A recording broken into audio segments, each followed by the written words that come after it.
ወደ ምድር ላካቸው።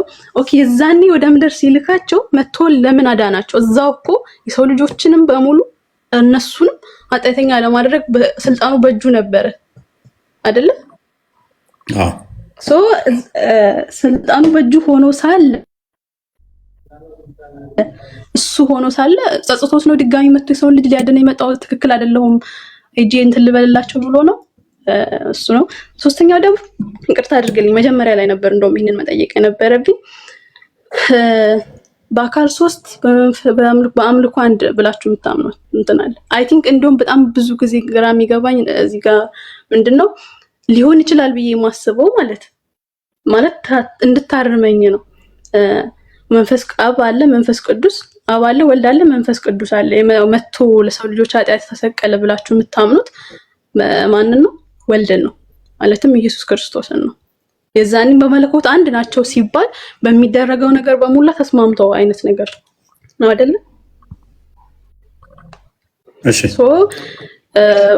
ተስማምተው እሱ ተነጥሎ መጥቶ አድኖ ነው ኦር መጀመሪያ ባደረገ በቃ ብቻ ለምን መጣ? መጀመሪያ ኃጢአተኛ አለማድረግ ሲችል ይቅር ማለት ሲችል ይቅር ብሎ ብቻ ወደ ምድር ማውረድ ሲችል ለምንድን ነው እንትን ያደረገው? ሲቀጥል ደግሞ የሰው ልጆችን በሙላ ኃጢአተኛ ያደረገው አሁን መምጣቱ የከነከነሽ ለምንድን ነው? እሱ እዚህ ድረስ መምጣቱ የእሱ አሳስቦች ነው ወይንስ ደግሞ አሁን ያ ለሰው ልጆች ሁሉ ኃጢአት መጣ መባሉ አክቹዋሊ እሱን አርምሻለሁ በኋላ ጤናማ አይደለም እሱ መሸከሙ የእኛን ኃጢአት ጤናማ አይደለም ብለሽ ታምኛለሽ?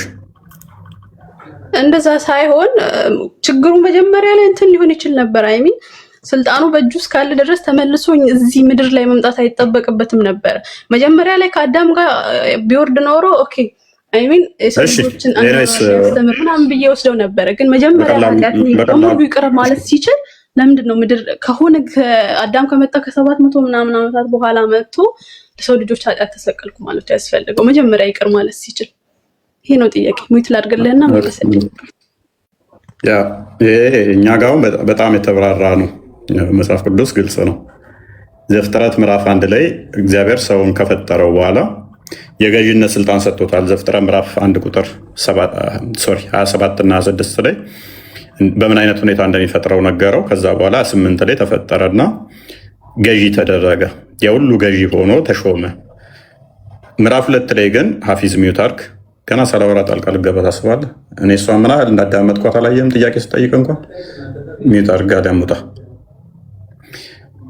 ዘፍጥረት ምዕራፍ 2 ላይ ግን የሰው ልጅ እኛ ምድር ነው የተፈጠረው ብለን ነው ምናምነው እንትና ኔምለስ። ስለዚህ ነገር ግን ወደ ገነት ገብቷል። ገነትም በጸጋ አገኛት ማለት ነው። ጸጋ ማለት ስጦታ ነው። በስጦታ ተሰጠው። አንቺ ለምሳሌ ቤት ውስጥ አልነበርሽም፣ የሆነ በረንዳ ነበርሽ፣ የሆነ አካል ቤት ውስጥ አስገባሽ። እዚህ ውስጥ ቢ ጠጪ ተቀመጪ ያለሽ። ነገር ግን አንድ ሕግ ሰጠ እግዚአብሔር። ዘፍጥረት 1:28 ላይ ገዢ አድርጎ ሲሾም በሁሉ ላይ ነው የሾመው። የሰውን ልጅ የበላይ አድርጎ ሾሞታል ማለት ነው። ሁሉ እንዲገዙለት አድርጎታል። ከዛ ምዕራፍ 2 ላይ ግን ገነት ውስጥ ሲያስገባው ሁሉን ትበላለህ፣ ነገር ግን መልካምና ክፉ ከሚያሳውቀው አትብላ ብሎ አንድ ሕግ ሰጠው። ያቺ ድንበር ትባላለች። በሰውና በእግዚአብሔር መካከል ያለ ድንበር። አዳም የሁሉ ገዢ፣ አዳምና ሔዋን የሁሉ ገዢ ሲሆኑ ስቲል እነሱ ደግሞ የእግዚአብሔር ተገዢ መሆን አለባቸው። ተገዢነታቸው ለመታወቅ ደግሞ አንድ ሕግ መጠበቅ ነበረባቸው። ያችም ሕግ የፍቅር ሕግ እንላታለን፣ ወይንም ደግሞ ድልድይ ነች ከእግዚአብሔር ጋር እና በሰው መካከል ያለች። ያችን በመጠበቅ እነሱ ደግሞ ተገዢ መሆናቸውን የሚያሳዩባት። ነገር ግን ዘፍጥረት ምዕራፍ 3 ከቁጥር 1 ጀምሮ ሴጣን በእንትን መጥቶ ወደ ሔዋን ይገባል። ስለዚህ ያስታታል። አስቀድሞ ዘፍጥረት ምዕራፍ 2 ላይ ግን እንዳበላ ከበላይ ሞት ትሞታለህ የሚል ትእዛዝ ነበረ ማለት ነው። ስለዚህ በላ። ዘፍጥረት ምዕራፍ 2 ላይ ትእዛዙን የተሰጠውን ዘፍጥረት ምዕራፍ 3 ላይ ሳተው ማለት ነው። ሲስተው እግዚአብሔር ምን እናምናለን እኛ? ፈራጅ ነው፣ ይቅር ባይ ነው ብለን እናምናለን። ፍርዱ ይቅርታውን ያልሻረ፣ ይቅርታው ፍርዱን ያልሻረ፣ ሁለቱም ልብ በይ፣ ሁለቱንም ያልሻረ መሆን አለባቸው። አንቺ ልጅሽ ከማጥፋቱ በፊት እንዳታጠፋ፣ ካጠፋ ገርፋ አለው ትይዋለሽ። አጠፋ፣ ካጠፋ ወዲያ ልታዩ ትችያለሽ አንቺ ሰው ስለሆንሽ። እግዚአብሔር ግን እንዳታጠፋ፣ ካጠፋ ትሞታለህ አለው። ቢተወውስ የሰይጣን ቃል ትክክል ይሆናል። እግዚአብሔር ውሸታም ይሆንና ሎቱ ስብሐት ሴጣን ትክክል ይሆናል። ምክንያቱም ሴጣን ቻሌንጅ ያደረገው ምን ብሎ ነው? ብትበሉ አትሞቱም። ሆን ብሎ እንደሱ እንደምትሆኑ ስላወቀ እግዚአብሔር ፈርቶ ነው እንጂ ብትበሉት አትሞቱም ብሏቸዋል። ስለዚህ ባይሞቱ ፍርድ ባይመጣባቸው አንቺ እንዳልሽው ያኔ ቢምራቸው እዛው ቢተዋቸው ኖሮ ሞት ባይመጣባቸው ኖሮ አንቺ እንዳልሽን እዛው በቃ ምሮ ቢተዋቸው ሞት ባይመጣስ ምን ይሆን ነበረ? እግዚአብሔር ውሸተኛ ይሆንና ሴጣን ትክክል ይሆናል። ነገር ግን እግዚአብሔር እውነተኛ ፈራጅም ነው እውነተኛም ነው። ለባህሪው ውሸት የሚስማማው አይደለምና ፍርድ መጣበት። ምን ትሞታለህ የምትል ነች ትእዛዟና። ስለዚህ ሞት ወደ ሰውነቱ ገባ ማለት ነው፣ ወደ አዳም ገባ። ስለዚህ ከገነት ተባረረ፣ ሞት ነገሰበት። አፈር ነህና ወደ አፈር ትመለሳለህ የሚለው ስለዚህ አፈር ከምድር ነበር የተሰራው ብዬሻለሁ፣ ወደ ተሰራበት ተመለሰ፣ ወደዛ ትመለሳለህ ስላለው ወደዛ ህግ ላከው ማለት ነው። ፍርዱ መጣበት፣ ሞት መጣበት። ለምንድን ነው አፈር ነህና ወደ አፈር ትመለሳለህ ያለው? ምክንያቱም ከአፈር ስለተሰራ። ምድር ከአንተ የተነሳ ተዛ የተረገመ ትሆናለች አለው። እርሱን ሳይሆን የረገመውን እርግማኑ ማለ እንዲጣበቅ አደረገው ምድር ላይ እርግማኑ እኛ ላይ ተጣብቆ እንዳይቀር ማለት ነው። ኢተርናል የሆነ እርግማን እንዳይኖርብን። ሴጣን ለምሳሌ ኢተርናል የሆነ እርግማን መጥቶበታል። ሴጣን ስለተረገመ የሆነ ቀን ላይ እንትም ይሆን አይደለም፣ እሱ በቃ ባህሪው ሆኗል። ያ ሴጣን ባህሪው ሆኗል። እኛ ግን ያ ባህሪያችን እንዳይሆን እግዚአብሔር እርግማኑን ወደ ምድር አደረገው፣ ወደ አፈር አደረገው፣ ወደ ስጋችን ሳይሆን ማለት ነው። ነገር ግን ይሄ ስጋችን ወደ አፈር መመለስ ነበረበት። ያንን እርግማን ሰጠው ማለት ነው። አስቀድሞ አንቺ እንዳልሽው እዛው ሊመረው ሞክሮ ነበረ እኮ እግዚአብሔር። የት ነህ ብሎ ጠየቀው እኮ። ተደብቅ ያለው አለው። ለምን ሲለው ዘፍጥረት ምዕራፍ 2 ላይ ወደ መጨረሻ አካባቢ ቁጥር 28 አካባቢ ጀምረ ስታዩ ሔዋን ከአዳም ጎን ስትፈጠር እቺ አጥንቷ ከአጥንቴ ስጋዋ ከስጋዬ ደሟ ከደሜ ነውና ሴት ትባል ብሎ ያላትን አዳም ለምን ምንድን ነው ለምን ተደበክ ሲለው እቺ ሴት አንተ የሰጠኸኝ አሳሳተችኝ አለ። ጥፋቱን ከማመን ይልቅ አዳም ምን አደረገ? ሴት የምትባል ሰው ነች ያሳሳተችኝ፣ እሷንም ደግሞ አንተን የሰጠኸኝ። ስለዚህ ጥፋቱን ወደ ማን አደረገ? ወደ እግዚአብሔር አደረገው ማለት ነው። ይቅርታ ከመጠየቅ ይልቅ አጥፍቻለሁ ከማለት ይልቅ ሔዋን ነች እንደዚህ ያደረገችኝ። እሷን ደግሞ ሲጠይቃት እሷም ይቅርታ ከመጠየቅ ይህ እባብ ነው እንደዚህ ያደረገኝ አለች። ምክንያት አድነው ፍርድ መጣባቸው፣ ሞት መጣባቸው። ስለዚህ በእባብና በሰው መካከል ጠላትነት ነገሰ ማለት ነው። ሞት መጣ።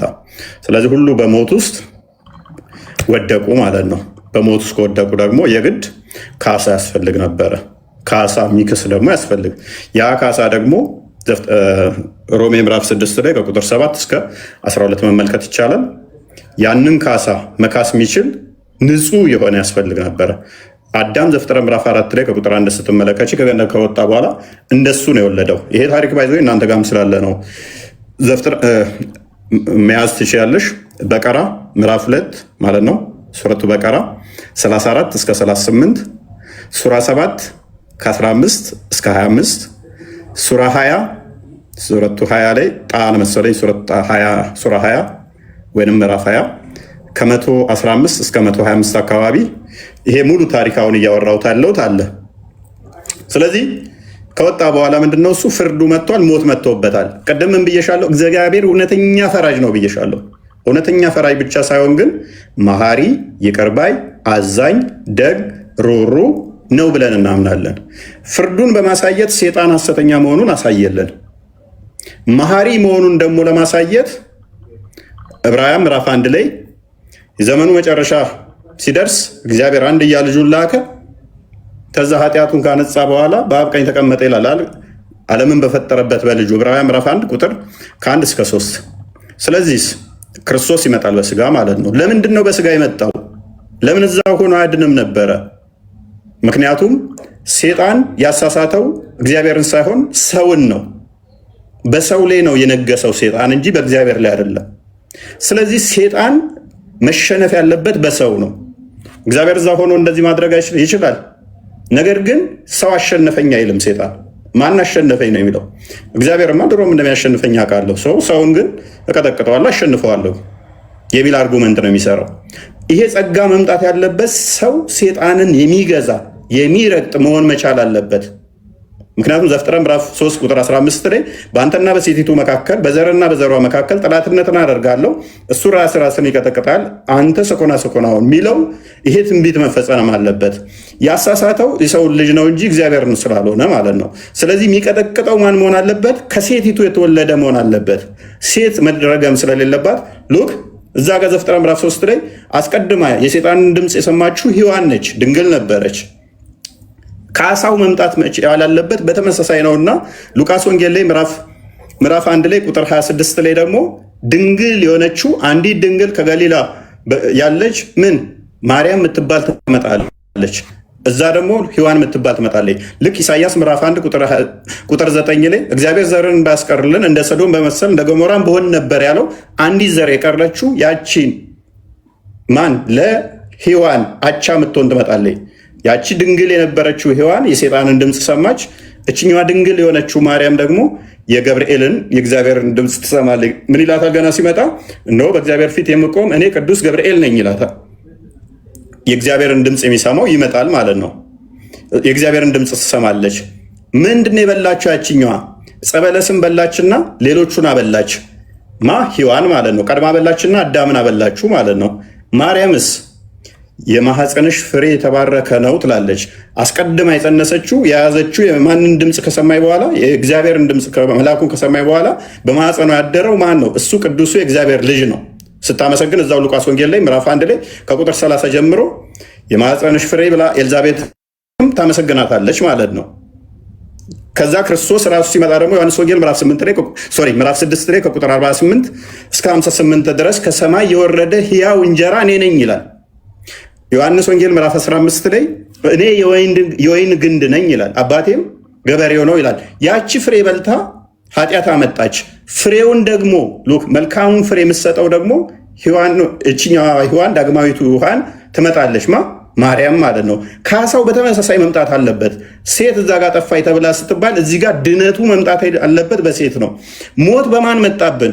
እርግማኑ ዘፍጥረት ምዕራፍ 3 ላይ አፈር ነህና ወደ አፈር ትገባለህ ተብሎ የተረገመው አዳም ነው። ሞት አዳም ላይ ነው እርግማኑ የመጣው። ልክ ሮሜ ምዕራፍ 6 ላይ ስትመጡ ደግሞ በተመሳሳይ ሞት በአዳም በኩል መጣ። ህይወት በማን ይመጣል? በክርስቶስ ይመጣል። አንደኛ ቆሮንቶስ ምዕራፍ 15 ከቁጥር 12 እስከ 42 አካባቢ ወይም 43 አካባቢ ስትመለከቱት በንጽጽር ያስቀምጠዋል። ሞት በአዳም መጣ፣ ህይወት በክርስቶስ መጣ እያለ ያነጻጽረዋል። ለዚህ ነው ከዛ በኋላ ዮሐንስ ወንጌል ምዕራፍ 11 ቁጥር 25 ላይ ትንሣኤ ህይወት እኔ ነኝ፣ የሚያምንብኝ ቢሞት እንኳን ሕያው ይሆናል፣ ሕያው የሆነ ለዘላለም አይሞትም ይልና ክርስቶስ ትንሣኤ ህይወት የሚሰጥ መሆኑን ያደርገዋል። ዳግማዊ አዳም ይባላል። ለዚህ ነው ክርስቶስ ዮሐንስ ወንጌል ምዕራፍ 8 ቁጥር 40 ላይ የሰው ልጅ ይለዋል ራሱን። ሰው ልጅ እሱ የእግዚአብሔር ልጅ ነው፣ ነገር ግን የሰው ልጅ እያለ ይጠራል። ለምን? ትንቢተ ዳንኤል ምዕራፍ 7 ቁጥር 13 ላይ የሰው ልጅ የሚመስል እንደሚመጣ በደመና እንደሚመጣ ፈራጅ እንደሆነ ስለሚናገር ይህንን ደጋግሞ ክርስቶስ ራሱን በወንጌል ውስጥ ደጋግሞ የሰው ልጅ ይላል። የሚጠብቁት ስለነበረ ማለት ነው። በስጋ የሚገለጠው እሱ ስለሆነ ማለት ነው። ይሄ ሙሉ ታሪኩ ከዛ ዮሐንስ ወንጌል ምዕራፍ 1 በደንብ ስትመለከቱ ካሳ እንደሚሆን ዮሐንስ ወንጌል ምዕራፍ 1 ቁጥር 9 ላይ የእግዚአብሔር በግ ይለዋል። የዓለምን ኃጢአት የሚያስወግድ ይለዋል። የዓለምን ኃጢአት ማስወገድ የሚችል ማን ነው? አንድ እግዚአብሔር ብቻ ነው። ሌላው የራሱን ኃጢአት ዕዳ ይከፍል እንደሆነ እንጂ የዓለምን ማስወገድ አይችልም። ስለዚህ ምን መሆን አለበት ማለት ነው? የዓለምን ኃጢአት የሚያስወግድ ንጹሕ የእግዚአብሔር በግ መሆን አለበት ማለት ነው። ይሄ እናንተ ጋርም አለ። የእናንተ ሞት የሚሻረው ገና ምንቼ ነው? እሱ በቂያማ ቀን ነው። እዛ ውስጥ እንዲቴል አልገባም፣ ታውቂዋለሽ ብዬ አስባለሁ። ሞት በራሱ በበግ መልክ ኢንካርኔት ያደርግና ይመጣና ይታረዳል። ገና እናንተ ሞት አልታረደም። ለእኛ ግን ምን ሆነ? ክርስቶስ ራሱ የእግዚአብሔር በግ ተብሎ አንደኛ ጴጥሮስ ምዕራፍ 2 ላይ ቁጥር 22 እስከ 24 በሸላቾቹ ፊት ቆመ። ሊያርዱት ሲል መጥፎም አልተናገረም። አይ ቲንክ ጥቅሱን ቃል በቃል እንትኑን ረሳሁት። ዝም አለ ክፉም አልተናገረም እያለ ይለዋል። ኤኒዌይስ እንደ በግ የታረደልን ክርስቶስ ይመጣል ማለት ነው። ስለዚህ የኃጢአታችን ካሳ ሆነ። አንዴ በእናት ሐፊዝ አስወጣው ሐፊዝን ማቴዎስ ወንጌል ምዕራፍ 20 ቁጥር 28፣ ማርቆስ ወንጌል ምዕራፍ 10 ቁጥር 45 በተመሳሳይ ካሳ እንደሚሆነን ይሄንን ያመጣዋል ማለት ነው። ታዲያ ይሄንን ካልን ካሳ ከሆነንና በሞቱ ሞትን ከሻረልን ሉክ በሞቱ ሞቱን ሽሮ ህይወትን ከሰጠን አዳም የሳተው ሔዋን የሳተችው ኔምለስ ተመለሽ። አዳምና ሔዋን የሳቱት ምን ለመሆን ነው? እግዚአብሔር ለመሆን ፈልገው ነው። ሎክ አዳምና ሔዋን የተሳሳቱት ምንም ፈልገው ነው። በደንብ አስተውይ። ዘላለማዊነትን ማግኘት ፈልገው ነው። እንደ እግዚአብሔር ትሆናላችሁ ሲላቸው ነው። ዘፍጥረት ምዕራፍ 3 ላይ ማንበብ ትችላለች እስከ ቁጥር 5 ድረስ። እንደ እግዚአብሔር ትሆናላችሁ ነው። እንደዛ እንደማይሆኑ አሳያቸውና ፊልጵስዩስ ምዕራፍ 2 ላይ ግን ስትመጪ እርሱ በእግዚአብሔር መልክ ሲኖር የነበረው ምን አደረገ? በሰው መልክ መጣ ማለት ነው። የባሪያም መልክ ይዞ በምስሉም እንደ ሰው ተገኝቶ ይሄውም ለመስቀል ሞት እንኳን የታዘዘው ሆነ አለ። እርሱ በማን መልክ ሲኖር የነበረው? በእግዚአብሔር መልክ። ስለዚህ ወንድሞቼ ሊለን እንኳን አላፈረብንም አለ። እኛ ምን አደረገን? ከዛ የመለኮቱ ባህሪ ተካፋዮች አደረገን፣ ዘላለማዊነትን ሰጠን። ያ ሞት እኛ ላይ ተጣብቆ ሞተን በስብሰን ቅጠል ወድቃ አፈር ሆና እንደማቀረው እኛም ሞተን አፈር ሆነን አንቀርም ሚለውን ምን አደረገልን? ገላትያ ምዕራፍ 3 ላይ ከቁጥር 26 ጀምሮ በጥምቀቱ ከሱ ጋር ሞተን እንደምንነሳ እሱን እንደምንለብስ ነገረን ማለት ነው። ሮሜ ምዕራፍ 6 ላይ ከቁጥር 1 እስከ 6 በተመሳሳይ ማለት ነው። ስለዚህ ትንሣኤን ሰጠንና ዘላለማዊ እንደምንሆን ነገረን። ነገር ግን ኃጢአቱን አክቸል ሲን አንወርስም። ከአዳም ኃጢአት ምንወርሳት የለችም። ፍርዱ ነበር የመጣው። ያ ፍርዱ ደግሞ ምንድነው? ሞት ነው። ያ ሞት ደግሞ ለእኛ ደርሶን ነበር። ጉስቁልና፣ ራቡ፣ ችግሩ ለእኛ ደርሶን ነበር። በገነት ውስጥ መራብ የለም፣ መጠማት የለም፣ መታመም የለም። አዳም በነበረበት ገነት ውስጥ አይደለ? ምክንያቱም አትራብም አትጠማም ነበረ። እናንተ ጋርም ስላለ በቀራ ቁጥር 36 ላይ መመልከት ይቻላል። አትራብም አትጠማም። እንዲሁም ደግሞ 7ኛው ሱራ ላይ ከቁጥር 15 እስከ 25 አካባቢ ተመልከቱት። አይራብም አይጠማም ነበር። ሙስሊሞች ያልደረሳቸው መራብ መጠማት፣ ፀሐይ ትኩሳት አነካም ተብሎ ነበር አዳም በገነት ውስጥ። ሙስሊሞች ያልነካቸውም ወይ ይቅር ተብለናል ይላሉ። ምን ይቅር እንደተባሉ አይዶንት ኖ። ኃጢአት አይወረስም የሚለውም ሳይ ሙስሊም 194-95 ክርስቲያን ቼክ አድርግልኝ። ኃጢአት እንደሚወረስ ሀዲሱ ያስቀምጣል። ሳይ ሙስሊም 27-49 ላይ ደግሞ ገነት ለመግባት እንኳን ሙስሊሞች ኃጢአታቸውን አይሁዶችና ክርስቲያኖች ላይ ጭነው ነው። ራንሰም ልብ በይ፣ ራንሰም ማለት ቤዛ ማለት ነው። ቤዛ የሚሆናችሁ ማን ነው? አይሁዶችና ክርስቲያኖች። ሜይ ቢ የታይም ጉዳይ ይሆናል። አትውጣ ማለት አትሂድ ወደዛ። ርስ ብታወራ ደስ ይለኛል። ያነጻጸር ነው። እዚህ ጋር ኦልሬዲ ጥያቄ ነው የጠየቅኩ። ችግር የለውም። አይ የተወሰነ ቼክ እንትን እንድትይው ነው። ኃጢአቱ ይወርሳሉ የሚለውንም ሎክ እንደዚህ ይላል። ሳይ ሙስሊም ስንት ነው? 195 ወይም 94 አለ 95 ደግሜ ያልገባብሽም። ይህን ብቻ ላሳይሽ። ሂ ውድ ሴይ ዋት ተርንድ ዩ አውት ፍሮም ፓራዳይስ። እንደዛ ያለ ነው። ወት ደ ሲን ኦፍ ዮር ፋዘር አደም። አደምን እንትን እንዲሉ እዚህ ጋር እሺ፣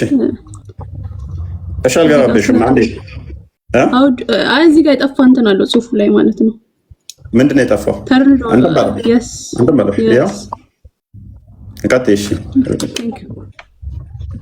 ኤኒዌይስ እኔ መግባት አልፈለግኩትም። ምንድነው እሱ እዚህ ጉዳይ ላይ በጣም ብዙ የእናንተ ብዙ ነገሮች ስላሉት ነው።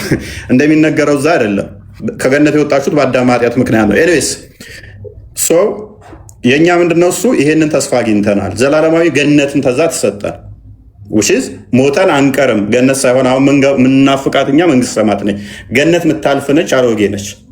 መንግስት ሰማትን ነው የምንናፍቀው። ስለዚህ ካሳው የመጣው ከዚህ አንጻር ነው። ካሳው ላይ ነው ያወራውልሽ። ካሳው ክርስቶስ የካሰበት ምክንያት፣ በስጋ የተገለጠበት ምክንያት ዲያብሎስ መሸነፍ ስላለበት ነው። ዲያብሎስ መሸነፍ ያለበት ደግሞ በሰው ልጅ ነው። ይሄንን አሁን ደግሜ ልስጥሽ። ሉቃስ ወንጌል ምዕራፍ 4 ላይ፣ ማቴዎስ ወንጌል ምዕራፍ 4 ላይ ክርስቶስ 40 ቀን 40 ሌሊት ከጾመ በኋላ መንፈስ ይፈተን ዘንድ ወደ ምድረ በዳ ወሰደው ይላል። ወደ ምድረ በዳ ሄደ ሊፈተን ማለት ነው። ዲያብሎስ ዘወትር የሰዎች ፈታኝ ነው። ክርስቶስ ይፈተን ዘንድ ሄደ። ከዛስ ዲያብሎስ 3 ጥያቄዎችን ጠየቀው። ለሶስቱም አጥጋቢ ምላሽ ከሰጠው በኋላ ክርስቶስ ምንድን ያደረገው? ዲያብሎስን አስጠግቶ አቀረበውና ምን አደረገው? ድል ከነሳው በኋላ ምን አለ ዲያብሎስ? አንተ የናዝሬቱ አንተ የሕያው እግዚአብሔር ልጅ ነህ፣ ልታጠፋ መጣ ወደሚለው ውስጥ ገባ ማለት ነው። ሉቃስ ወንጌል ምዕራፍ 4 ላይ ከቁጥር 1 ጀምረሽ አንብቢው። ማቴዎስ ወንጌልም ምዕራፍ 4 ላይ ከቁጥር 1 ጀምረሽ አንብቢው። ስለዚህ አሁን ዲያብሎስ ድል ተነሳ። ድል ልክ እንደነሳው ክርስቶስ ዲያብሎስ መሸሽ ሲጀምር ክርስቶስ ምን አደረገ? ይሄንን ስልጣን ለደቀ መዛሙርቱ ሰጣቸው። ከዛ ምን ላይ? ማቴዎስ ወንጌል ምዕራፍ 10 ላይ ከቁጥር 6 አካባቢ ጀምሮ ይመስለኛል። እንዲሁም ሉቃስ ወንጌል ምዕራፍ 10 ላይ ከቁጥር 17 ጀምረሽ እንዲሁም ከቁጥር 1 ጀምረሽ ብታዩ ለሰባ አርድእቱ ይሰጣቸዋል። ሉቃስ ወንጌል ምዕራፍ 10 ላይ ከሆነ ምንድን ነው የከፈትከው? ኦኬ። ለማቴዎስ ወንጌል ያለው ደግሞ ለእንትኖቹ ይሰጣቸዋል፣ ለ12ቱ ደቀ መዛሙርቶች። ስለዚህ ስልጣን ለማን ተሰጠ ማለት ነው? ተሰጠ ለደቀ መዛሙርቶቹና ለ72ቱ አርድእቶች፣ ለ32 አንስቶች ሴቶችና ለ36ቱ ወንዶች አጋንንት ላይ እንኳን ስልጣን እንዲኖራቸው አሁን ሰጣቸው። ሉቃስ ወንጌል ምዕራፍ 10 ቁጥር 17 አንዴ ክፈተው። ከዛ 27 ስልጣኑ ይሰጣቸዋል። ምን ይሆናሉ? አጋንንትን እንኳን የሚገዙ በፊት አጋንንት የሚያስጨንቃቸው የነበሩት አጋንንትን የሚያስጨንቁ ይሆናሉ ማለት ነው። እሺ፣ ሰባውን በደስታ በተመለሱ ጊዜ አጋንንትስ እንኳ በስምህ ተገዝተውልናል አሉት ማለት ነው። ስለዚህ አሁን አጋንንትን እንኳን ሰዎች መግዛት እንዲችሉ አደረጋቸው። አጋንንት በሰዎች ላይ ሰልጥኖ ነበረ። ሞት በሰዎች ላይ ሰልጥኖ ነበረ። ክርስቶስ የመጣው ይህንን የአጋንንት ስራ ለማፍረስ ነው። ዕብራውያን ምዕራፍ 2 ቁጥር 16 አንዴ ክፈትልኝ። በስጋ የተገለጠበት ሚስጥሩ ራሱ የአጋንንትን ስራ ለማፍረስ ነው። እዛ ሆኖ ማፍረስ ይችላል። ነገር ግን በስጋ ተገልጦ ስጋ አጋንንትን ማፍረስ መቻል ነበረበት። የሰው ልጅ ያንን የአጋንንት ስራ ማፍረስ መቻል አለበት። ደክመው ነበረ። እንግዲህ ልጆቹ በስጋና በደም ስለሚካፈሉ ማናቸው ልጆቹ? እኛ በስጋና በደም ስለምንካፈል። ምክንያቱም ዮሐንስ ወንጌል ምዕራፍ 1 ላይ ቁጥር 11 እስከ 13 አንዴ እንትኖቹን ጥቅሶቹን ቁጥራቸውን ብቻ እያስቀመጥክልኝ ማለት ትችላለህ። ቢኮዝ አብኖ ታይም እና እንግዲህ ልጆቹ በስጋና በደም ስለሚካፈሉ እርሱ ደግሞ በሞት ላይ ስልጣን ያለውን በሞት እንዲሽር ይኸውም ዲያብሎስ ነው። በሕይወታቸው ሁሉ ስለ ሞት ፍርሃት በባርነት ይታሰሩ የነበሩትን ሁሉ ነፃ እንዲያወጣ በስጋና በደም እንዲሁ ተካፈለ። ስለዚህ ክርስቶስ በስጋና በደም የተካፈለው ምንድን ነው? ካለንበት እስራት ነፃ ለማውጣት ምን እኛ ያንን በስጋና በደም ስለምንካፈል እኛም ያንን በስጋና በደም የተካፈለውን እሱን ፈለግ አድርገን ዲያብሎስን ድል ለማድረግ ክርስቶስ ምን በስጋና በደም ተካፈለ። ያ የሞት ፍርሃትም ካሁን በኋላ የለብንም። አንደኛ ቆሮንቶስ ላይ ምዕራፍ 15 ላይ ከቁጥር 30 ምናምን አካባቢ ሞት ሆይ መውጊያ ሄታል ተብሎ እንትን ይባልበታል፣ ይዘፈንበታል፣ ውሲዝ ይቀለድበታል። በቃ ያስቀምጠዋል እዛ ጋር። በፊት የነበሩት ግን ሞት ያስፈራቸው ነበረ።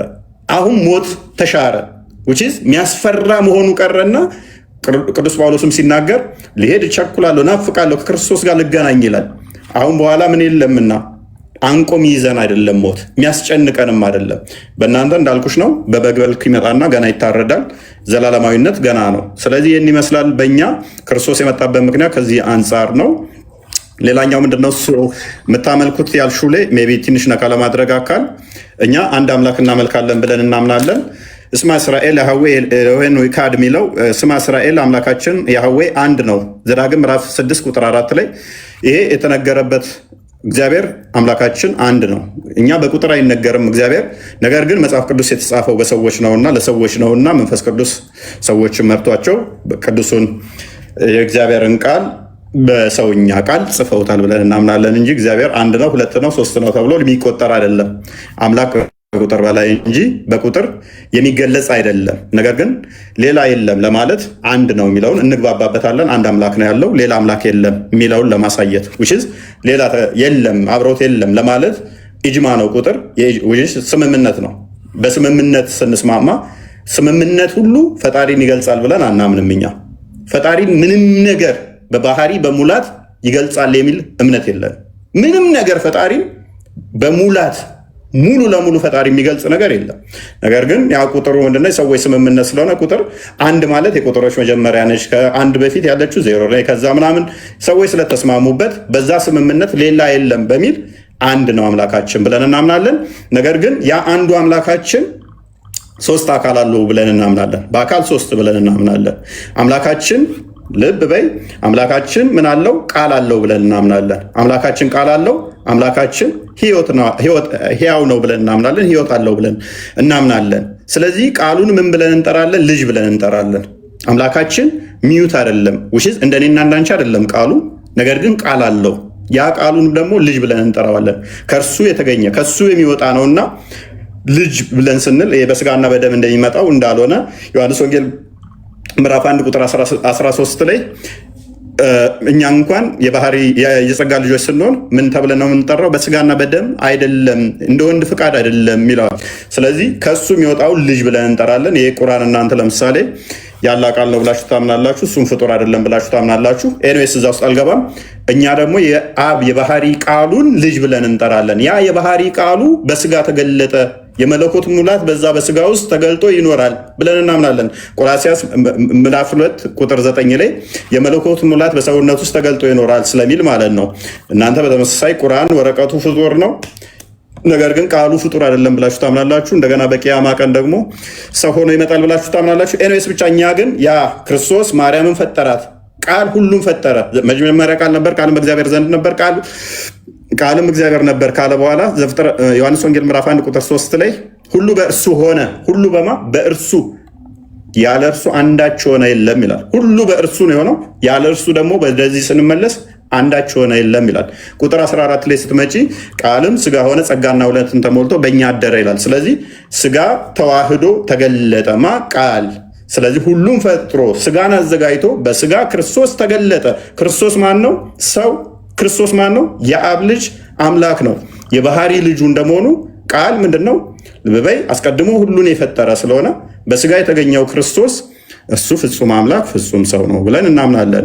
ይህንንም ደግሞ ራሱ ክርስቶስ በማቴዎስ ወንጌል ምዕራፍ 16 ከቁጥር 13 እስከ 16 የሰውን ልጅ ማን ይሉታል ብሎ ጠየቃቸው ሐዋርያቶቹን። የሰውን ልጅ ብሎ ራሱን ቅድም እንዳልኩሽ ስለሚጠራ ማን ይሉታል አላቸው።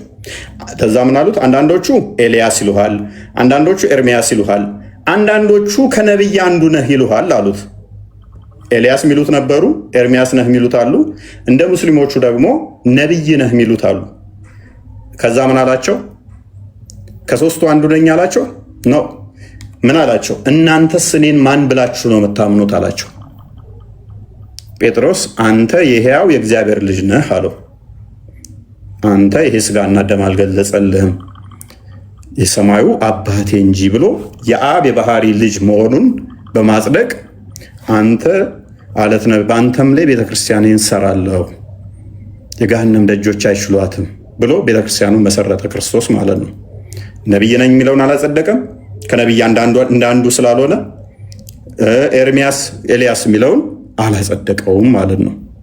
ስለዚህ ማንን ያጸደቀው? የአብ ልጅ የሚለው ማለት ነው። ዮሐንስ ወንጌል ምዕራፍ 5 ቁጥር 17 እስከ 18 ለዚህ ነው ራሱን ከእግዚአብሔር ጋር አስተካክሎ አባቴ እግዚአብሔር ነው ስላለ፣ አባቴ እስከዛሬ ይሰራል እኔም እሰራለሁ ስላለ ሊገሉት ፈለጉ ይላል። ስለዚህ የአብ የባህሪ ቃሉን ምን ብለን እናምናለን? ልጅ ብለን እንጠራለን። ሁለት አካል ከአብ ጋር። የባህሪ ህይወቱን ደግሞ ወይም እስትንፋሱን ምን ብለን እንጠራለን? መንፈስ ቅዱስ ብለን እንጠራለን። ስለዚህ ሶስት አካል ስንል ይሄንን ነው። ስለዚህ አምላካችን ሕያው ነው፣ ህይወት አለው፣ ቃል አለው ብለን እናምናለን። ከዚህ አንጻር ነው። ስለዚህ እናንተ ጋር እንዴት እንደምቆጥሩ ለእናንተ ልተወው ማለት ነው። አሁን ባወራቸው ላይ ብዙ ያስኳቸው እንትኖች አሉ፣ ግን ድጋሚ አንድ ጥያቄ ልጠይቅህ ነው ከይቅርታ ጋር። ኦኬ ማለትም እንደነገርኩ ቅድም አዳም ወደ ምድር ከተላከበት ማለትም መጀመሪያ ወደ ተፈጠረበት ወደ አፈር ከተላከ በኋላ ኢየሱስ በምን ያህል ርቀት ነበረ የመጣው? ከዛ በኋላ ወደ ሰው ልጆች ወደ 5500 ምናምን ዓመት አካባቢ። ኦኬ 500 ዓመት እንደ ትውፊታችን ማለት ነው። በዛ መሀል የነበሩ ሰዎች በዛ መሀል የነበሩ ሰዎች አይ ሚን ኦኬ አንዴ አብራራለህና በዛ መሀል የነበሩ ሰዎች ከዛ በኋላ ኢየሱስ መጥቶ ለሰው ልጆች ምንድነው ተሰቅሎ ነው። ከዛ በኋላ ያሉ እንትኖች አዳምን ጨምሮ ከአዳም እስከ ኢየሱስ ድረስ ያሉ ሰዎች አልዳኑ ማለት ነው። እንደነገርከኝ እንደ አስተምሮ ከሆነ አልዳኑ ቢኮዝ ኦፍ አልመጣም ነበረ በዛ ጋር ከዛው አንተ እንደነገርከኝ እንደውም ከ500 ዓመት በኋላ መጥቶ ነው ለሰው ልጆች ኃጢአት ተሰቅሎ ምንድነው ሞት ካስጨናቂነቱ ወደ ምንድነው የተቀየረው ወደ ብቻ ወደ አሪፍ ነገር እንትን የሆነው ከዛ በኋላ ነው እንደነገርከኝ። ሰው በዛ መሀል ያሉ ሰዎች በምንድን ነው የሚዳኙት? አይሚን ከዛ በፊት መጥቶ አልሞተላቸውም እስከና ኃጢአታቸው ነው የሞቱት። ቀደም እንዳልኩሽ ምን መሰለሽ ዮሐንስ ወንጌል ምዕራፍ 17 ላይ ምዕራፍ 1 ቁጥር 17 ሕግ በሙሴ ጸጋ በክርስቶስ ይላል። ሰው በፊት ሕግ ነበረ፣ በሕግ ነበር የሚተዳደሩት። ያ ሕጉ ደግሞ ፍጹም ማድረግ አልቻለም። የመስዋዕትም ሲያቀርቡ የነበረው ዕብራውያን ምዕራፍ 7 ላይ ስትመለከቺ የእንስሳትን የኃጢአት ስርየታቸው የእንስሳት ደም ምናምን እየወሰዱ ነበረ። ያ ግን ሊመጣ ላለው ለክርስቶስ ጥላ ነበረ። እነሱ ሲያደርጉት የነበረው ለእውነተኛው ክርስቶስ ጥላ ነበረ። ጥላ ማለት የአንድ አካል እንትን ነው አደለ? ጠቋሚ ነው አደለ? ጥላ የሆነ ጥላ ስታይ የሆነ አካል እንዳለ ታውቂያለሽ። ስለዚህ በብሉይ ኪዳን የነበሩት እንዳለ ጥላ ነበሩ፣ ለሚመጣው ለክርስቶስ ምልክት ነበሩ። ለምሳሌ ዘፍጥረት ምዕራፍ 22 ላይ ስትመለከቺ፣ ዘፍጥረት ምዕራፍ 17 ላይ ስትመለከቺ የአብርሃምን ታሪክ ታገኛለሽ። አብርሃም ልጁን ሊሰዋ ወደ ሞሬ ተራራ ይዞ መሄዱ እግዚአብሔር ምን ፈልጎ ነው ልጁን ሊሰዋልኝ የሚለው? ምን የሰው ደም እንዲህ እግዚአብሔር ፍላጎት አለው ማለት ነው። ይሄ በተመሳሳይ ቁርአን ላይም አለ። ሱረቱ ሳዕድ ላይ ሱራ 37 101 እስከ 107 ድረስ አብርሃምን ልጁን ሊሰዋ ይዞ እንደሄደ ይናገራል። ኤኒዌይስ ራንሰም እንደተደረገ በታላቅ እርድም እንደተቤዠው ይነገራል። በምን እርድ እንደሆነ ግን ቁርአኑ ግልጽ ባያደርገውም ማለት ነው። ኤኒዌይስ ግን መጽሐፍ ቅዱሱ እዛ ጋር የነበሩት አብርሃም አንድያ ልጁን ይዞ ሲሄድ ወደ ተራራው ላይ ሲወጣ በእንጨት ላይ ሲያስቀምጠው እነኛ ጠቋሚ ነበሩ ለአዲስ ኪዳን ማለት ነው። በተስፋ ሲጠብቁ ነበር ልልሽ ነው። በተስፋ ይጠብቁ ነበረ። ምልክቶች ነበሩ ለመዳን ያንን እየጠበቁ እንዲመጣ እየናፈቁ ነበረ። ስለዚህ አብርሃም ወደ ሞሬ ተራራ ይዞ መውጣቱ ክርስቶስ ለመሰቀል ወደ ጎልጎታ መውጣቱን ነው። እንጨት ላይ ልጁን እንጨት ይዞ መውጣቱ ክርስቶስ እንጨት ተሸክሞ በመስቀል ላይ መሰቀሉን የሚጠቁም ነው። ለዚህ ነው ዮሐንስ ወንጌል ምዕራፍ 8 ላይ ስትመለከች ቁጥር 58 አካባቢ አብርሃም ቀኔን አየ ሐሴትም አደረገ ይላል። ዘጸአት ምዕራፍ 33 ላይ ስትመለከች ወደ መጨረሻ አካባቢ ላይ ሙሴ እግዚአብሔርን ካላየው ብሎ ይለምናል ማለት ነው። እኔን አይቶኝ መኖር አይችልም፣ ነገር ግን በኋላ ታየኛለህ፣ በዋሻ ውስጥ ግባ ይለዋል እግዚአብሔር ማለት ነው። አለውኝ ክርስቲያን። ስለዚህ በዋሻ ውስጥ ግባ ይለዋል። በዋሻ ውስጥ ከገባ በኋላ ለምንድን ነው እሱ ምን ማለት ነው? አሁን አታየኝም በኋላ እንጂ ይለዋል። መቼ ነው በኋላ? ጀርባዬን ነው እንጂ ፊቴን አታየም ይለዋል። ምን ማለት ነው? በኋላ ታየኛለህ፣ በስጋ ስገለጥ ታየኛለህ፣ አሁን ግን ማየት አትችልም። ስለዚህ ሙሴ ያየው ወይ ታዲያ እግዚአብሔርን በሚገባ ማቴዎስ ወንጌል ምዕራፍ 17 ላይ ከቁጥር 1 እስከ 6 ወይም እስከ 7 አካባቢ ላይ በደብረ ታቦር ላይ እግዚአብሔር ሲገለጥ ኤልያስ ሙሴ ይመጣሉ። ሙሴ ያየዋል ያኔ ማለት ነው። ዋሻ ውስጥ ግባ ለምንድን ነው ያለው? ትሞታለህ፣ ጎሬ ውስጥ ትገባለህ፣ ነገር ግን በደብረ ታቦር ላይ ታየኛለህ፣ በኋላ ታየኛለህ፣ ጀርባዬን ታያለህ ማለቱ በኋላ በስጋ ስገለጥ ታያለህ ነው። ስለዚህ ምን ልልሽ ነው? አስቀድሞ ከክርስቶስ በፊት የነበሩት ምንድነው? በተስፋ ይጠብቁ ነበረ። ኢሳያስን ልስጥሽ ተጨማሪ። ኢሳያስ ምዕራፍ 53ን አንብቢው። ስለ ክርስቶስ ደረቅ ወንጌል ይባላል። እንደውም ልክ እንደ ወንጌል ነው የጻፈው። ክርስቶስን በአካል እያየው የጻፈ ነው። በወንጌል ላይ የተፈጸመውን የጻፈ ነው ይመስለው ትንቢቱ። ኢሳያስ እንግዲህ ክርስቶስ ከመወለዱ ወደ 700 ዓመት በፊት የነበረ ነው። ሰለሞን በተመሳሳይ መዝሙረ ዳዊት እንደዛ ምዕራፍ 22ን ስታነቢ እንዴት እንደተሳለቁበት እንዴት እንትን እንዳሉት ዳዊት የጻፈው ማለት ነው። ስለዚህ በትንቢት ጌታ ጌታዬን እስኪል ድረስ በቀኜ ተቀመጥ አለው እስኪል ድረስ ክርስቶስ ያንን ኮት አድርጎ ያመጣዋል። ለእኔ የተናገረ ዳዊት ብሎ ማለት ነው። ስለዚህ በተስፋ ይጠብቁ ነበር። ታዲያ ድነታቸው እንዴት ነው ካልሽን ሉቃስ ወንጌል ምዕራፍ 16 ላይ የአብርሃምን ታሪክ እናገኛለን። አንድ ባለጸጋና አልዓዛር የሚባል ደግሞ አንድ ድሃ ይሞቱና ሁለቱ ይሞታሉ። ድነዋል አልዳኑም ለሚለው ማሰሪያውን ልስጥሽ። ባለጸጋው በጣም ባለሀብት ነው። ድሃው ደግሞ አልዓዛር የሚባለው የሚበላው የሌለው ነው። ይሄ ባለጸጋው ሙሉ ሞልቶለት ለውሾቹን ጋር የተረፋቸው ነው። ይሄ ድሃው ደግሞ ከውሾቹ የሚበሉት ተርፎ መብላት ይመኝ ነበረ አጥሩ ስር ቁጭ ብሎ። ከዛ ሁለቱም ሞቱ። ሁለቱም ሞቱና ባለጸጋው ወደ ገሃነም ወደ ሲኦል ሄደ፣ ድሃው ደግሞ ወደ አብርሃም እቅፍ ሄደ። ተዛስ ይሄ ባለጸጋው አሻቅቦ በአብርሃም እቅፍ ያለውን አልዓዛርን እያየ ውሃ እንኳን ይለምን ነበር፣ ተቃጠልኩ እያለ ማለት ነው። ተቃጠልኩ እያለ ይለምን ነበረ። ከዚህ ምን እንረዳለን? በብሉይ ኪዳን የነበሩ ጻድቃኖች በአብርሃም እቅፍ ነበሩ። ኔምለስ በአብርሃም እቅፍ ነበሩ። በሲኦል ውስጥ የሚቃጠሉ ሳይሆን በአብርሃም እቅፍ ነበሩ። ውችዝ በጸጋ ተጠብቀው ዶግ በሲኦል ቢሆንም እሳቱ ማይነካቸው ቦታ ነበሩ፣ ቅርብ ቢሆኑም። ስለዚህ ክርስቶስ ከሞተ በኋላ ስለነሱ አንደኛ ጴጥሮስ ምዕራፍ 3 ላይ ቁጥር 17-18 ክርስቶስ በስጋ ሲሞት ሄዶ በወይን እንኳን ላሉት ወንጌልን ሰበከላቸው። ስለዚህ ወደ መንግስቱ ወደ ገነት አመጣቸው ማለት ነው። ሜይ ቢ ጥያቄሽን ካገኘሁትና ከመለስኩት በእናንተ አሁን ሲሞቱ የት ነው ምናምን ብልሽ ሌላ ነገር ነው። የመቃብርም ቅጣት አለ። አሁንስ የና ያሉት ብዙ ብዥታዎች ስላሉ እናንተ ጋር እሱን አለፍኩት። ሜይ ቢ ሌላ ጥያቄ አለሽ ወይንስ እዚህ ጋር ያልተመለሰልሽ አለ? ቅድም በወራሁ ላይ ነው ያልገባል። ምን ላይ ጥያቄ ነው? እዛ ሆኖ እንትን ሊላቸው ማለትም መጀመሪያውን ያልማራቸው ኢየሱስ ክርስቶስ ለምን ወደ ምድር መጣ በሚለው ጠየቅኩ ላይ ማለት ነው። እዛ ሆኖ ያልማራቸው ምክንያቱ ሰይጣን የሰውን ልጅ ነበር ያሸነፈው፣ በሰው ልጅ ሊሸነፍ ይገባ ስለነበረ ነው የመጣው ብለኝ ነበር አይደለ? ካልተሳሳትኩ። እሺ ኦኬ። ስለዚህ ኢየሱስ ሲወለድ በድንግልና ተወልዷል። እና ሲወለድ እንደ ሰው ነበረ ማለት ነው አይደል? ሰው ብቻ ግን አይደለም። ሰው ነው። በሌላ ተረዳብኝ። ኦልሬዲ ሰው ነው ወይ? አዎ ሰው ነው። ሰው ተብሎ ይጠራሉ። ያው ሰው ተብሎ ይጠራል። ያ ማለት ግን ሰው ብቻ አይደለም እና እሱስ ራሱን ቅድም ምን ብዬሻለሁ? የሰው ልጅ ሰው እያለ ራሱን ይጠራል ብዬሻለሁ። መለኮት የተዋሃደው እንደመሆኑ ሉክ ፊልጵስዩስ ምዕራፍ 2 አንዴ ክፈተው ክርስቲያን ቁጥር 4-7 አካባቢ በስጋ የተገለጠ አምላክ ነው ስልሽ ምን እያልኩሽ ነው?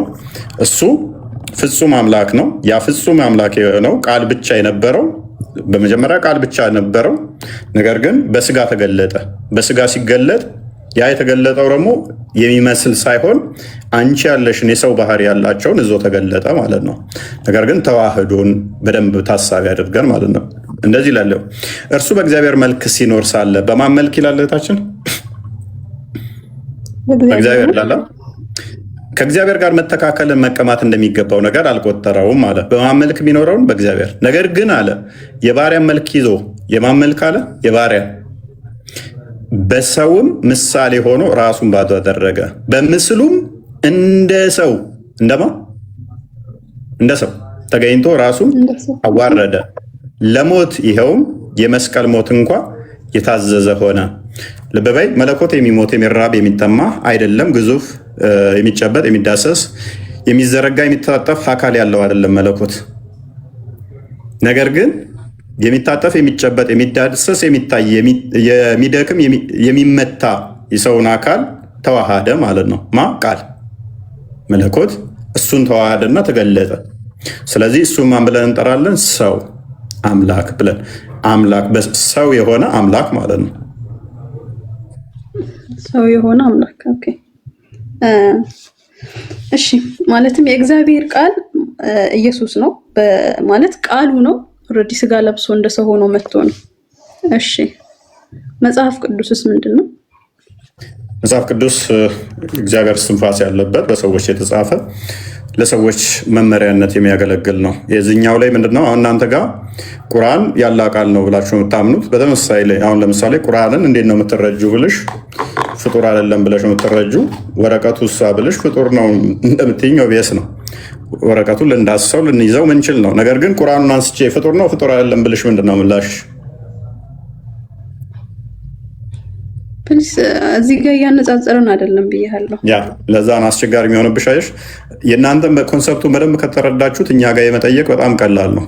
ምክንያቱም አይደን ነው አቂዳሽን አላቅም አታሪ ከሆንሽ ሀንበሊን አቂዳ የምትከተይ ከሆነ ለህዝቡ ጭምር ፍጡር አይደለም። ከዛም በቂያማ ቀን ደግሞ እንደገረጣ ሰው ሆኖ ይመጣል። ሰው ሆኖ ማለት ነው። ኤኒዌይስ እሱ ፍጡር አይደለም ተብሎ የሚታመነው። እኛ ጋር ስትመጪ ይሄንን እንትን ካልሽ ብዙ የሚከብድ ነገር ያለ አይመስለኝም የእናንተን ይህንን ከተረዳሹ። ስለዚህ እኛ ጋር ምንድን ነው የአብ ባህሪ ቃሉ ክርስቶስ ነው። ነገር ግን መጽሐፍ ቅዱስ አልሽኝ። መጽሐፍ ቅዱስ እንደናንተ ቁርአን አይደለም የምንረዳው፣ ፍጡር ያልሆነ ብለን አይደለም የምንረዳው። መጽሐፍ ቅዱስ ሎክ እግዚአብሔር እንዲረዳ ማለት እንድረዳ ነው። ማለትም መጽሐፍ ቅዱስ ማለት የእግዚአብሔር ቃል ነው ማለት ኢየሱስ ክርስቶስ ፈጣሪ ነው ብላችሁ እስካመናችሁ ምድር ላይ በነበረበት ጊዜ ያደረጋቸውን ነገራቶች ናቸው እንደ መመሪያ ሰዎች ሐዋርያቶች ጽፈው ያስቀመጡት አይደለም። እሺ which means ኢየሱስ ቃል ነው የኢየሱስ ቃል ነው ማለት እንችላለን። ምክንያቱም ተግባሩ ስለነበረ ማለት ነው። ምክንያቱም ፈጣሪ ነው ብላችሁ ታምናላችሁ። ምድር ላይ ሲኖር ቃሉን ነበርና ሲኖር የነበረው እሱ ሲያልፍ ምን አደረጉ? ቃሉን ጻፉት፣ ማለትም ተግባሩን ጻፉት፣ ወደ ቃል ቀየሩት። ይሄ የሱ እንደ ቃል ነው የምትወስዱት አይደል? ያ ልዩነቱን በደንብ እዚህ ላይ አለየሽውም ማለት ነው። እናንተ እኮ ያልሽው ቃል በቃል ከዛ የመጣ ፍጡር አይደለም ስትሉ አካላዊ አድርጋችሁት ነው። እኛ ደግሞ ምንድነው እሱ እግዚአብሔር መለኮት ሎክ ምን አለው ብለን እናምናለን። ከፍጡራን ጋር ኮሚኒኬት ያደረገበት ቦርፎሪኮን የሚባል ቃል አለ። እናንተ ጋር አይታወቅም። ቦርፎሪኮን አለ፣ አትሪኮን አለ። ሁለቱ ናቸው አይደለ? ቦርፎሪኮን እና አትሪኮን አለ። ስለዚህ አካላዊ የምንለው ምንድነው? ወልድም ብቻ ነው። ስለዚህ ከፍጡራን ጋር ኮሚኒኬት ያደረገበትን ቦርፎሪኮን በሚለው ነው። ነቢያቶች ጋር ኮሚኒኬት ያደረገበት ቦርፎሪኮን በሚለው ነው። እሱ ደግሞ ምንድነው? ድርው ነው እንጂ አካላዊ ነው ብለን አናምንም። ቦርፎሪኮን በሚለው ቃል ነው። ምንድነው ማለት ቀጥታ ተርጓሚው ቃላዊ ተርጓሚው ቃላዊ ትርጓሜው ቦርፎሪኮን ማለት አካላዊ ያልሆነ ማለት ነው። ስለዚህ አካላዊ ካልሆነ ያ ማለት ቦርፎሪኮን እኛ ጋር የቃል ልዩነት አለ። እሺ ስለዚህ ቦርፎሪኮን ማለት እግዚአብሔር ከፍጡራኑ ጋር ኮሚኒኬት ያደረገበት ለነቢያቶቹ ያስተላለፈበት መልእክት ቦርፎሪኮን ይባላል። እናንተ ጋር ያለው አካላዊ ቃል ነው፣ እኛ ጋር ቦርፎሪኮን ነው። አንድም አታመጭልንም ምን አካላዊ ቃል ነው የሚል ማለት ነው። ስለዚህ ከነቢያቶቹ ጋር ኮሚኒኬት ያደረገበት ቦርፎሪኮን ይባላል። የእናንተ ደግሞ አካላዊ ቃል ይባላል ማለት ነው። ልዩነት አለው፣ አይገናኝም ማለት ነው። ስለዚህ እናንተ ጋር አሁን ስንመጣ ምንድነው እሱ አካላዊ ቃል ከሆነ ለምሳሌ ቁል ሁወ አላሁ አሐድ ስል ይሄን የሰማሽው ፍጡር ነው ፍጡር አይደለም?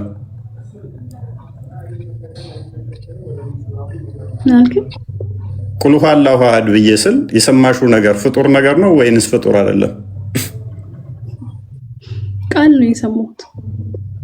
ፍጡር ነው ፍጡር አይደለም? ምን ማለት ነው?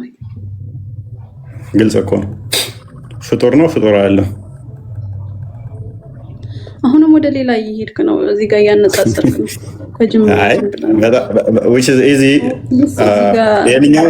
በቀላሉ እኮ ነው፣ ቀላል ጥያቄ እኮ ነው የጠየኩሽ። ቁል ሁወ አላሁ አሐድ ብዬ ስል ፍጡር ነው ፍጡር አይደለም? ምኑ ነው ፍጡር? ቃል ነው እየሰማሁ ያለሁት እኮ ፍጡር ነገር ነው። ምክንያቱም ከሁለት አንዱ ነው የሚሆነው እኮ በቃ የሰማሽው ነገር ወይም ፍጡር ነው ወይም ፍጡር አይደለም። ከሁለት አንዱ ነው የሚሆነው። ምንም ነገር ቢሆን ወይም ፍጡር ነው የሚሆነው ወይም ፍጡር ያልሆነ ነው የሚሆነው። ከሁለት ውጭ የሚሆን ነገር ምንም ስለሌለ ማለት ነው። ሜቢ የሰማሽው ተራ ቃል አይደለም፣ የቁርአን ቃል ነው። ያ የተናገረው ቃል ፍጡር ነው ወይ ፍጡር አይደለም ነው። መልሼው አልፈለግሽም? ሄደስ ይበቃሻል። በቃ ውሃ ጥምቶኛል፣ እኔም ይበቃናል። ሌላ ቀን በጣም ቃልዮት ያሰማልን።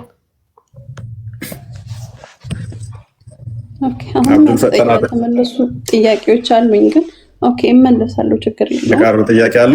ሌላ ቀን አይሻልም? ሰዓት ሄደ። አንተኛም እንዴ? ኢትዮጵያዊ አይደለሽም? 7 ሰዓት ሊሆንብን።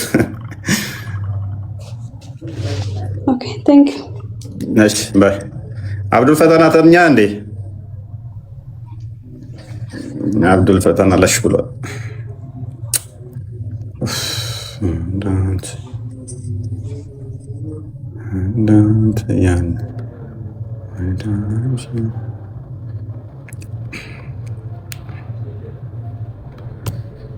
ሰራ ሙቀት ሞቀኝ ይደክማላ። ስንት ሰዓት ቆየን ማለት ነው?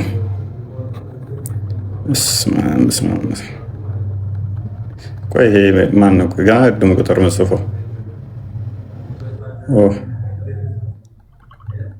ዋይ ኤልዛቤት ሰላም እፎይ። እግዚአብሔር ይመስገን። አይኖ ደክሞሃል፣ ግን በጣም ነው የምናመሰግነው። በጣም ብዙ ነገር ጠቅሞናል ያንተን ትምህርት በመከታተል እግዚአብሔር ይስጥልን እና ብዙ አንቅተህናል፣ ብዙ እንድንነቃ አርገናል። አሁን ምን አልከኝ? እንቅልፍ ቀሰቀስኩሽ? አልቀሰቀስከኝም። ብዙ ሰዓት ዝም ስላልኩኝ ነው። ዝም ብዬ ኮፒ ሊንክ እያደረኩኝ እያዳመጥኩኝ ነበረ። ገና ቀደም እኮ ቁጥር እየጻፍሽ የነበርሽው ይሄንን ለማለት ነው አይደለም? አንድ የገጠመኝ ነገር ነበረ እና ትምህርትህ እንዴት እንደጠቀመኝ ለማካፈል ማለት ነው። እሺ ቀጥይ።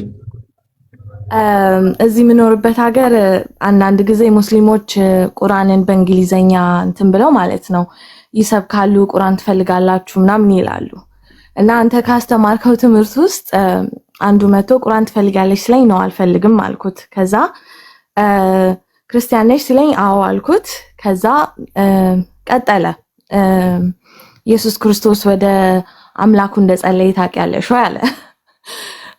እና ያ ማለት ደግሞ አላህ ነው አለኝ።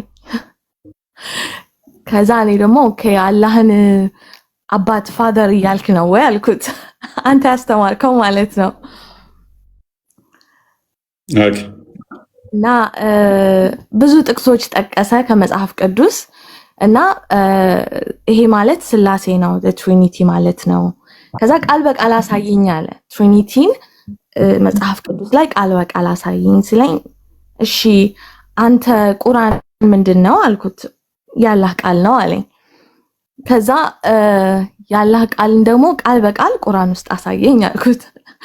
መጨረሻ ላይ you know what ሴት ልጅ በአደባባይ አታስተምር ተብሏል፣ አትስበክ ተብሏል።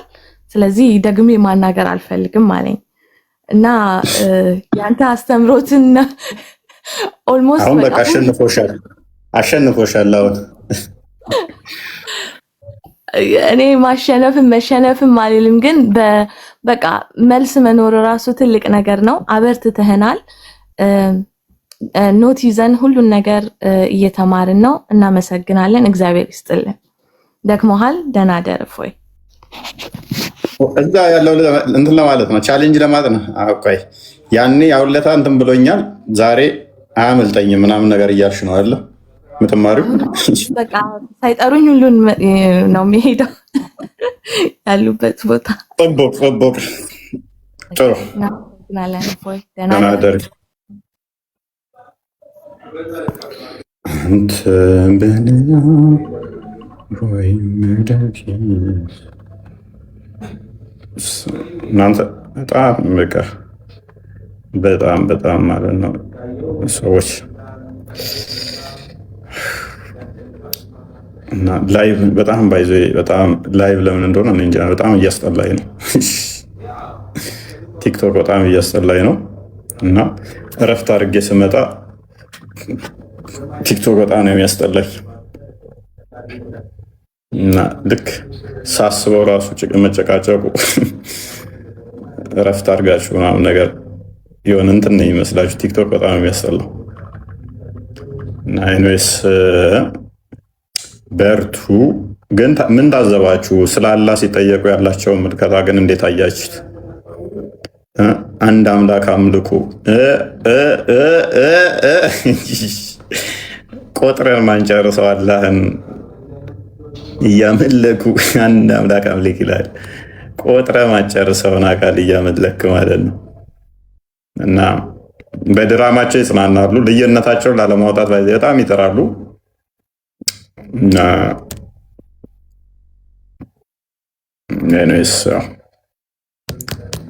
ጥሩ ደህና እደሩ።